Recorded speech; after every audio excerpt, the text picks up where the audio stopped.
This year is all about scaling up, and then next year there's going to be a massive wave of new products. Hey, Ivan from the EV Stock Channel here. When Tesla released its Q3 2022 shareholder slide deck, page 7 mentioned something interesting in that they are currently developing the robotaxi and others. That's right, others, or more than one other product. And my question is, what are these other products? First of all, when we look out to 2023 and 2024, we have to keep in mind Tesla will be starting to ramp the following products: the semi-truck, the Cybertruck, the Roadster, and then on top of that, we have the robotaxi. That's 4 new vehicles, and it's hard to see Tesla adding a 5th or a 6th vehicle at the same time, but never underestimate the Tesla team. What is more likely, in my opinion, is a non-vehicle product. Enter the home HVAC system. I mean, let's have a listen to what Elon has said in Q1 of 2020, and keep in mind how much thought Elon and Drew have put into a home HVAC system, and how much it would align with Tesla's mission. Well, as I said on Twitter, I'm personally extremely excited to build a kick-ass HVAC system that also has, sort of hospital-grade particle filtration, basically HEPA filtration that filters out viruses, bacteria, pollen, fungi, and also neutralizes acidic and alkaline gases. That is quiet and efficient. These are all things we've achieved in our cars. Anyway, taking all those things that we've learned and applying to home HVAC, I think would be, and commercial HVAC would be just very exciting. And then if you're condensing water, like why not also have it be a water source? If you have water, you possibly could then heat the water and have a water heater as well. Yeah, use it as a heat source if you need it instead of the outdoors when the outdoors is really cold. Yeah. Or the other way around. So lots of options. It could be a hell of a product. Okay, my interpretation following Q1 of 2020, Elon and the team put a lot of thought into the home HVAC system, but with Giga Shanghai ramping and plans to build Giga Berlin and Giga Texas, they don't have the bandwidth to bring the idea to life. Then we get an update 6 months later following the Q3 2020 earnings call. One of the things we focused on with the Model Y and now Model 3 heat pump system was learning how to build a tightly integrated system capable of moving heat to and from anywhere, really, powertrain, battery, cabin, the environment, in outside ambient temperatures all the way down to like negative 20 C, so 30 C.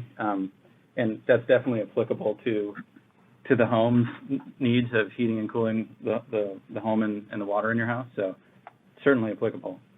Elon? Yeah, absolutely. For the heat pump in the car, being able to use the battery as both a thermal and an electric energy reservoir is very significant.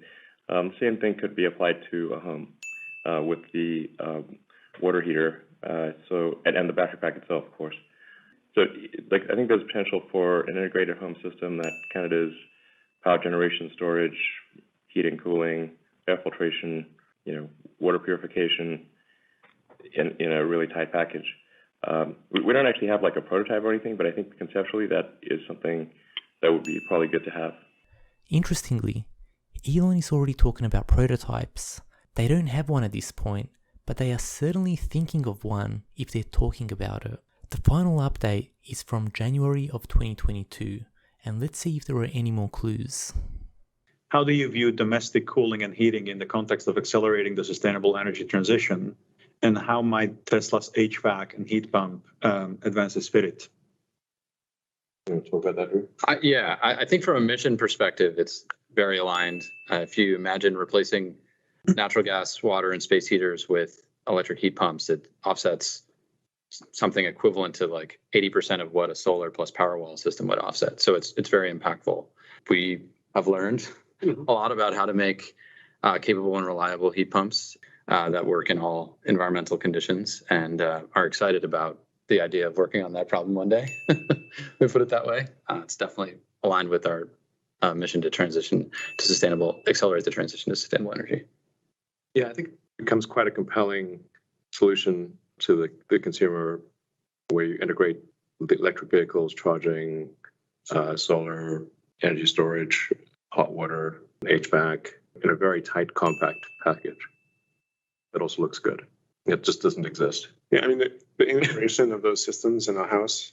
That's Lars, by the way. Sorry. The integration of those systems in a house are no different than the integration of those systems in a vehicle. Yeah. The only difference is we do it all in a vehicle. It's way harder than a vehicle. And then it's so constrained on mass and volume and energy. It's like you get to the house, you're like, wow. If you have kind of easy problem. Yeah.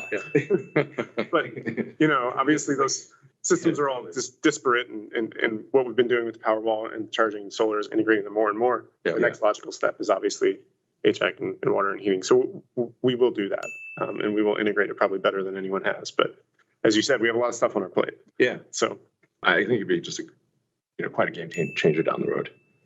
We got a lot of fish frying on it. So it is a thing we will do, but we're not committing to a time frame at this point. So as Elon said, it's something we will do, but they are not ready to commit to a time frame. In my opinion, I would expect to see a hatchback released at some point in 2023, with production commencing in 2024, following the ramps of Giga Berlin and Texas, along with volume production of the Cybertruck, Roadster, Semi, and the 4680 cells. This year is all about scaling up, and then next year there's going to be a massive wave of new products. So what do you guys think? I'll be curious to know. Anyways, stay tuned for more episodes of the Tesla documentary series coming up soon, and as always, all content was my opinion only and not financial advice. So till next time, have a great day.